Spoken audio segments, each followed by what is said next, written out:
Oke, Assalamualaikum warahmatullahi wabarakatuh. Perkenalkan, nama saya Laherdin dengan NIM 24650085. Saya salah satu mahasiswa Universitas Dayanu Iksanuddin Pengembangan Pasarajo. Di video kali ini saya mendapatkan tugas dari dosen saya untuk menjelaskan menu insert dalam Microsoft Word. Tidak usah berlama-lama, lanjut saja kita mulai dan masuk di aplikasinya. Oke, sekarang kita sudah masuk di menu insert. Di sini menu insert memiliki beberapa bagian. Ada page, ada tables, ada illustration, ada links, ada header and footer, ada teks, dan juga simbol. Masuk ke bagian page. Di sini page memiliki beberapa bagian. Ada 3 bagian. Ada cover page, ada back page, ada page break. Cover page digunakan untuk membuat cover dalam dokumen yang sudah disediakan oleh Microsoft Office. Sedangkan blank page untuk membuat halaman kerja kosong di dokumen. Jadi di sini kegunaannya dia untuk membuat halaman kerja kosong dalam dokumen. Di page break digunakan untuk membuat halaman kerja baru di dokumen. Jadi di sini kegunaan untuk membuat halaman kerja baru dalam sebuah dokumen. Masuk di tabel. Seperti yang kita tahu, ya tabel digunakan untuk membuat tabel. Jadi tergantung mau membuat tabel bentuk apa dalam mendata atau mendata orang dalam bentuk tabel. Masuk di grup illustration. Di sini ada pictures, ada shapes, ada smart, ada cards, ada screenshot. Di sini pictures digunakan untuk memasukkan gambar ke dalam dokumen yang ingin kita buat. Jadi kegunaannya untuk masukkan gambar dalam sebuah dokumen. Masuk ke shapes. Di sini shapes digunakan untuk menyisipkan objek geometrik atau membuat garis gambar dalam dokumen. Di sini ada beberapa bentuk garis atau bentuk gambar, tergantung apa yang ingin kita buat dalam dokumen. Selanjutnya masuk Smart Art. Smart Art digunakan untuk membuat ilustrasi terstruktur dalam bentuk bagan atau diagram yang beragam guna menyederhanakan informasi atau ide yang ingin kita sampaikan. Jadi di sini ada beberapa bagan. Masuk di Card. Card digunakan untuk menyisipkan grafik di mana itu merupakan penyederhanaan dari informasi agar lebih mudah dipahami dan dipelajari.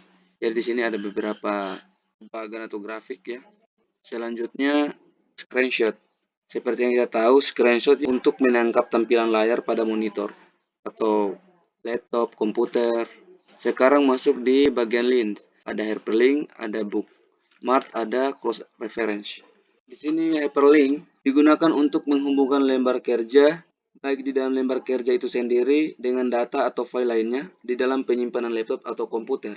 Ataupun bisa juga dari sumber-sumber lain yang ada di internet. Selanjutnya bookmark digunakan untuk menyimpan teks favorit menggunakan kata kunci agar ya sewaktu-waktu kita bisa memanggil teks tersebut tanpa harus mengetik ulang. Selanjutnya cross reference digunakan untuk memanggil atau menyisipkan bookmark yang telah kita simpan sebelumnya. Jadi apa yang kita simpan dari bookmark bisa digunakan untuk memanggil di cross reference ini. Masuk di header and footer. Header digunakan untuk menyisipkan halaman lembar kerja yang akan kita buat.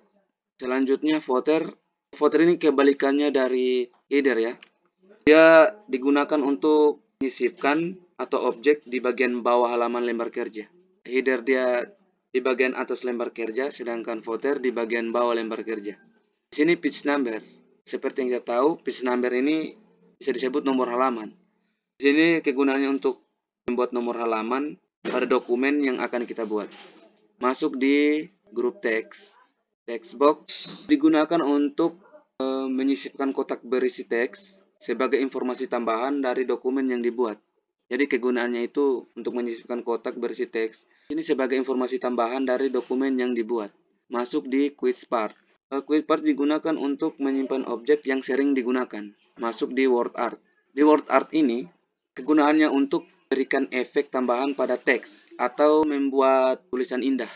Ini contohnya, banyak pilihan. Masuk di drop cap. Digunakan untuk membuat huruf pertama paragraf tampak lebih besar dibanding huruf-huruf tulisan lainnya ya. Masuk di signature line. Signature line digunakan untuk menyisipkan tanda tangan digital pada suatu dokumen. Di mana itu merupakan bentuk proteksi bahwa kita yang membuat dokumen tersebut. Masuk di date and time. Date and time ini untuk menyisipkan tanggal, bulan, dan tahun di dokumen yang akan kita buat. Atau mungkin penanda ya, kapan dibuatnya dokumen. Masuk objek.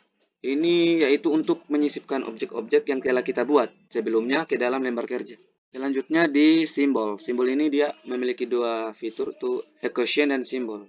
Masuk di equation digunakan untuk menyisipkan persamaan matematika ke dalam lembar kerja. Jadi contohnya ada di sini. Masuk ke simbol. Simbol digunakan untuk menyisipkan karakter khusus yang di keyboard laptop atau komputer yang tidak ada atau yang tidak tersedia lah. Mungkin ada simbolnya di sini. Mungkin itu saja penjelasan dari saya. Wabillahi taufik walhidayah. Wassalamualaikum warahmatullahi wabarakatuh.